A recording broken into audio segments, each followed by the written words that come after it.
হবিগঞ্জের রোজার শুরুতে সবজির দাম বাড়তি থাকলে বর্তমানে কিছুটা কমেছে। এ বিষয়ে বিস্তারিত জানাতে শহরের চাষি বাজার থেকে সরাসরি যুক্ত হচ্ছেন কাজল সরকার। কাজল, সবজির যোগান কেমন দেখছেন, দাম কেমন কমেছে?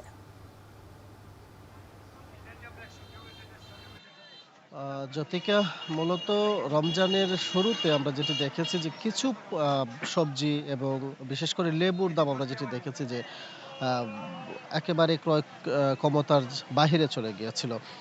যেমন 160 থেকে 200 টাকা হালি পর্যন্ত লেবু বিক্রি হয়েছে। সেই লেবু আজকে বিক্রি হচ্ছে মাত্র 30 টাকা হালিতে। অন্যদিকে রমজান এলে আমরা যেটি দেখি বেগুনের দামও আকাশচুম্বী হয়ে যায়। সেই বেগুনও কিন্তু আজকে 24 থেকে 25 টাকা পাইকারি বাজার যেটি সেখানে বিক্রি হচ্ছে।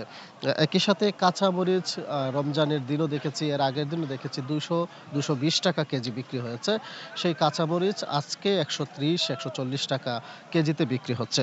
এর বাহিরে অন্যান্য যে সবজিগুলো রয়েছে যেমন মিষ্টি কুমড়ো রয়েছে সেটি 18 থেকে 20 টাকা বিক্রি হচ্ছে। টমেটো বিক্রি হচ্ছে 20 টাকা কেজিতে। ক্ষীরা যেটি আসলে শসার পরিবর্তে সালাতে অনেকে ব্যবহার করে থাকেন সেটিও কিন্তু প্রায় 80 টাকা উঠে গিয়েছিল। আজকে যেটি দেখেছি আমরা বাজারে 50 টাকা বিক্রি হচ্ছে। আ আলু যেটি সেটিও বিক্রি হচ্ছে 40 টাকা কেজিতে। ডায়মন্ড আলু যেটি দেশি সেটি বিক্রি হচ্ছে 15 টাকা। শিম 35, আদা বিক্রি হচ্ছে 100 টাকা কেজি এবং গাজর 30 টাকা। ব্যবসায়ীদের সাথে আমরা কথা বলেছি, তারা যেটি বলছেন যে মূলত বাজারে যে সরবরাহ সেটি বেড়েছে। একই সাথে বাজারের মধ্যে যে আসলে পাইকারি ব্যবসায়ী যারা রয়েছেন তারা যে সিন্ডিকেট তৈরি করেছিলেন সেই সিন্ডিকেটও এখন প্রশাসনের যে অভিযান সেটি রমজানের দিন থেকে শুরু করে প্রতিদিন আসলে প্রশাসন বিভিন্ন বাজারে অভিযান চালাচ্ছে।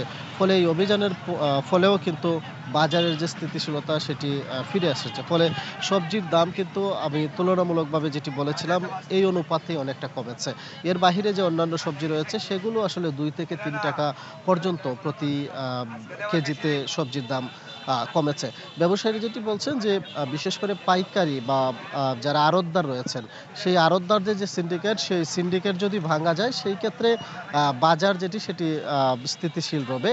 আ সেইজন্য আসলে প্রশাসনকে তদারকি করার আহ্বান পাইকারি ব্যবসায়ী, খুচরা ব্যবসায়ী একই সাথে ক্রেতারা জানিয়েছেন। হবিগঞ্জ থেকে সবজি বাজারের খবর জানাচ্ছিলেন কাজল সরকার।